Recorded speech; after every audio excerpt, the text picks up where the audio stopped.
The LinkedIn Podcast Network is sponsored by Oracle. AI may be the most important new computer technology ever. Do more and spend less like some of the world's most successful companies. Take a free test drive of OCI at oracle.com/LinkedIn Podcast Network.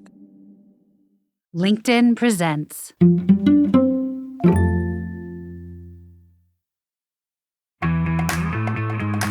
Happy Wednesday, my friends. I'm Michael Kovnat, and this is the Next Big Idea Daily. Quick masterclasses from the best new books, written and read for you by the authors themselves. Hit the follow button to subscribe and sign up for one of our newsletters using the link in the episode notes. So today's question, are communal physical spaces out of date? After all, it's now possible to order just about anything sent to your home and enjoy entertainment wherever you want. The places we used to run into each other, like malls, movie theaters, houses of worship, they all might soon become relics. And new technologies like virtual reality and AI might accelerate this trend. But we should fight back, according to author and architect Ervin Kelley. In his book, Irreplaceable: How to Create Extraordinary Places That Bring People Together, Kevin offers ideas for creating spaces that people want to be in, offering an appealing, real-life alternative to the digital world. Here he is to share a few of his big ideas. We need more bonfire moments that bring people together. I grew up in South Florida, not the palm tree beach side you're thinking about, but way out in the boonies towards the Everglades swamp side. To get to my neck of the woods, you'd have to ride down a long, bumpy dirt road that'd rattle the fillings out of your teeth as you tried to survive the alligators, water moccasins, and mosquitoes everywhere. There wasn't a lot to do in our little hamlet, so we spend our nights, days, summers, and life savings building these elaborate swamp buggies that look like something out of a low-budget Mad Max movie. These vehicles could traverse any terrain, but they took a lot of effort to put together. Where on earth were we trying to get to? The mudflats, of course. The mudflats were the place to see and be seen in my community. However, to get to this Middle-earth destination, you'd have to travel 2 miles out in the middle of a muddy, coffee-colored swamp to eventually reach a mound of sand that rose out of the water like a redneck Riviera resort. But it was all worth it because the highlight of our day started when the sun went down and the bonfire pyramids went up. As part of our weekend ritual, an hour before sunset, a self-organizing group of family, friends, and strangers would work together under the guidance of a self-appointed bonfire master, collecting anything that burned. We then took these sticks, twigs, and empty beer can cases and created an enormous pyramid-shaped bonfire before siphoning off some gas and striking a match. We all did our part in an unusually cooperative manner, but it was the bonfire master, or what we'd call today a chief brand officer or a chief experience officer in today's LinkedIn world, who led the tribe and created our vibe. Not only did they have to ensure the fire didn't grow too big or shrink down too small, but they also had to help synchronize a group of strangers to feel connected to something larger than themselves. This harmonious quality of the group experience is what Swiss psychiatrist Carl Jung called participation mystique. Society is much healthier when people meet at the intersection of commerce and community. For thousands of years, people have been leaving their homes and places of work to go to the market, whether that market was the ancient agora, the bazaar, or the local farmer's market, grocery store, or mall. But since the advent of the internet, smartphones, social media, and delivery apps, we no longer need to leave our homes to go shopping, buy food, get dinner, go to the movies, or even find a date. We can do all these things from the push of a button in the palm of our hands. And since the pandemic and the rise of Zoom, we no longer need to go to work, go downtown, have water bottle conversations with our teammates, or get dressed up anymore. We can stay at home in our PJs all day and night. But is this progress and convenience all good for us? Or is it possible that something meaningful, important, and connected to our hard wiring happens when we left our caves and couches and met others in the public realm? Although we went to the market to trade money for products, we also went there to trade stories, ideas, values, and cultures. We went there to see and be seen, to find friends, meet new people, and perhaps find our soulmate. But going to the market required embracing certain social norms and rules of etiquette. It required presenting a public self and thinking about our social identity. As humans and members of a community, we learned how to interact and be civil and polite to one another by watching others in public. But this civil presentation of public life is not required online, as we can say, act, and behave in any way we want with little repercussions or peer pressure. The more outlandish our behaviors and the more polarizing our statements, the higher the number of clicks, likes, followers, and friends we get. This daily online training course for how to master social media is affecting the development of our brains, behaviors, and social norms more than we realize. This is particularly true for kids that are still learning how to socially navigate their world. If places want to survive and thrive in our increasingly digitally dominant era, they'll have to provide a bigger payoff for the amount of work they require. Most of us would agree that we're living in a time of great change and disruption, where digital solutions are virtually replacing everything we used to do physically in the real world. According to NASDAQ, consumers will make 95% of their purchases online by 2040. While this prediction is great for the net worth of investors, it's not so good for the health of our communities and local businesses that have historically lined our neighborhoods and served as public gathering points for friends, families, and strangers to meet. As the scale and reach of online entities gets bigger with the steady increase of our dollars, their cost of doing business goes down. But as local businesses lose bits and pieces of our local dollars, their cost of doing business goes up, making it harder to keep their doors open.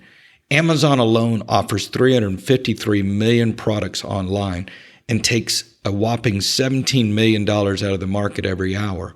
Local shops, restaurants, and cinemas are realizing they can't compete against the massive scale, reach, and efficiency of digital replacements. As much as they try to keep up, a steady stream of them are throwing in the towel and calling it quits if they haven't already. My team and I consider two broad categories. One, moments and situations that feel like work, effort, and exertion. And two, moments and situations that feel like joy, delight, and restoration. We call this dynamic the work payoff ratio, or WPR for short. When people consider visiting a mall, a furniture store, an art museum, a theme park, or any other place, they subconsciously ask themselves, if I go through the effort to visit this place, what's in it for me? I can see how the place wins by getting me on their premises, but how do I win by going there? Far too many place-based businesses and institutions I study are unsympathetic about the effort required for consumers to acquire their products or offering. But to succeed in today's replacement economy, places must gain clarity on this subconscious work payoff dynamic to ensure their moments of pleasure far outweigh their pain points. The places you see succeeding today generally do an excellent job of making the payoff much greater than the work. Placemakers and place operators need a much better understanding of how the human senses work and interpret our physical world. Despite how technologically advanced our world is, the human body hasn't evolved that much in thousands of years. Our elders often tell us don't judge a book by its cover, which is well intended, but this saying doesn't entirely reflect the primitive parts of our brain that have had to make snap judgments throughout history to survive and thrive in our habitats. We're hardwired to judge things by their covers because in previous eras of lions, wolves, and marauding tribes, that's how our ancestors stayed alive. As evolved as we might seem today, this split-second context scanning and decision-making process never left us. It's still a core part of our environmental awareness and innate survival system. While we're not conscious of it, we prefer the world around us to be stable and predictable because it gives us a sense of control over our environment. But deep down, we know stability isn't always possible. So no matter where we are, we're constantly on the lookout for contextual clues and the slightest changes in our environment. And the tools we use to engage our environments consist of our senses and emotions. I'll highlight 3 of them here. 1, the voluntary eye versus the involuntary eye.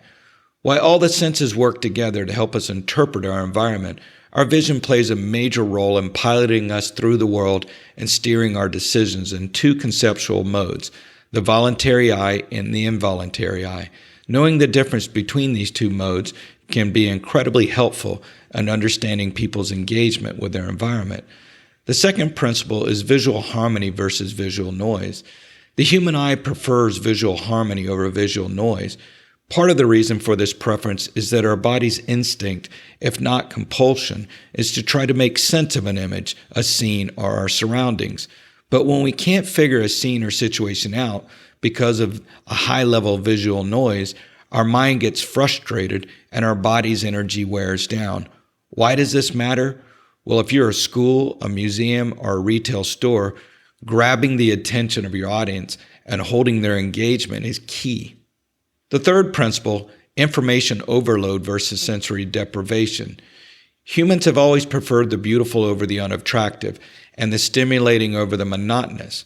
On a basic level, our definitions of beauty and unattractiveness haven't changed that much throughout history or cultures.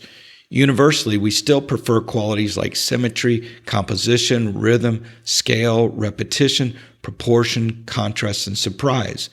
Why do humans seek beautiful things? The short answer is that historically, the things we found attractive to our senses had survival value, whereas we avoided things that could harm us or threaten our existence or our lineage.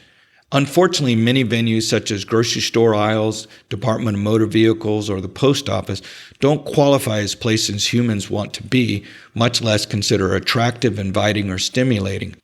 If anything, people are turned off by these places and dread going to them, which is problematic for places in today's digital alternative world. But places don't need to be prettified or intellectualized to survive. Instead, they need to be intuitively experiential and tap into our senses in a way that attracts our attention and makes us want to be there. On any given day, we experience a wide range of environments that produce different types of sensations, feelings, emotions, and perceptions within us. One of the major factors in determining how we feel in a space is the quality and quantity of sensory stimuli we encounter, which either act to arouse us or annoy us. Finding that right balance is key to attracting the human eye and ultimately human beings to want to be in a place. We need to learn how to build our own bonfire moments. Over the last 3 decades, I've worked in a wide variety of industries that are at times beyond my expertise or that of my colleagues. But my team and I don't really have to be an expert in our clients' industries as much as we have to be an expert in the process of decoding human behavior and understanding the parameters of an industry or how our clients compete within it. There is a 5-step process we use to normally come up with breakthrough ideas that help us raise the bar for an industry or change the rules of a game. Step 1 is the extraction phase, which is where we're trying to draw out the knowledge and wisdom and insights our clients have within them, conscious or not, about their business, industry, customers, or competitors. We have a series of interview techniques and on-site observations and competitor reconnaissance that we do. Step 2 is distillation.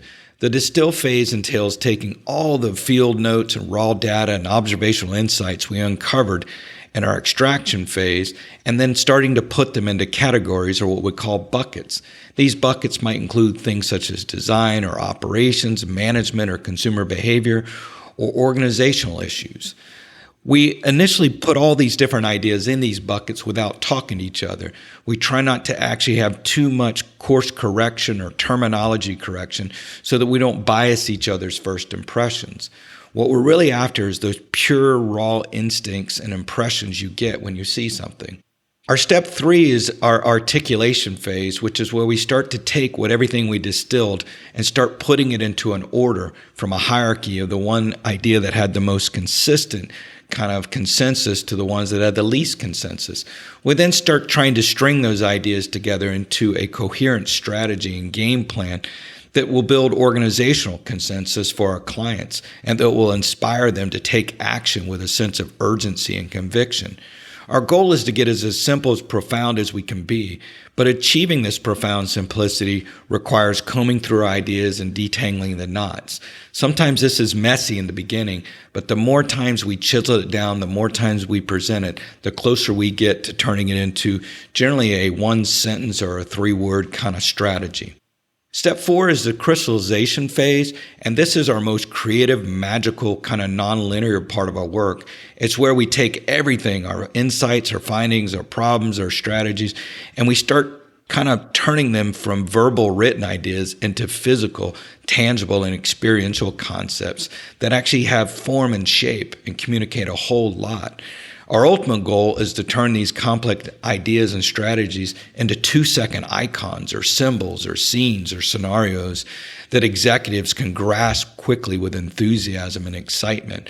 We know we've hit it with the executives when they tell us that's what they've been trying to say all along. Step 5, maximization. The maximization phase helps our clients ensure they capture the full value and impact of a place once it's built and in operation. This step entails adding a series of ongoing brand maintenance tools to monitor their place's health, vitality, and livelihood, which keeps the brand on track and increases market leadership potential. The first one is using speed as a strategy. Many of our clients work in the retail industry or the food industry, grocery industry, and they'll develop a brand new prototype that is groundbreaking. But unfortunately, they will sometimes pose too long for the pictures and take many years before they build the second and third or fourth iterations. This gives their competitors too much time to decode and study and figure out what they're doing. No market lasts for long. No innovation is kind of pure forever. You eventually have to really keep moving forward. And so the thing we try to do is constantly use speed as a strategy. Our best projects happen when we're actually building the second and third iterations while we're still drawing the first one. Now that requires a lot of confidence and risk, but the best retailers or the best clients know how to do that. The second point is bringing in fresh horses. When a job is finished, it can normally take years to complete, and everyone's tired, from the clients, from the designers and engineers, to the contractors, to the vendors. And that tiredness can leave a lot of undeveloped opportunities and innovations on the table. So we try to bring in a whole fresh team to maximize the potential innovations we have. The third point is to establish a brand stewardship committee. That is, put together a group of rotating members that can constantly monitor that health, vitality, and livelihood of the brand. Thank you, Kevin. Okay, that's our show for the day, everyone. If you got something out of it, please leave us a rating or review in your podcast player so others can find it too. And if you didn't like it, well, give us another chance. We'll be back tomorrow with some key insights from Jennifer Berkshire and Jack Schneider, authors of the new book, The Education Wars, A Citizen's Guide and Defense Manual. I'm Michael Kovnat. See you tomorrow.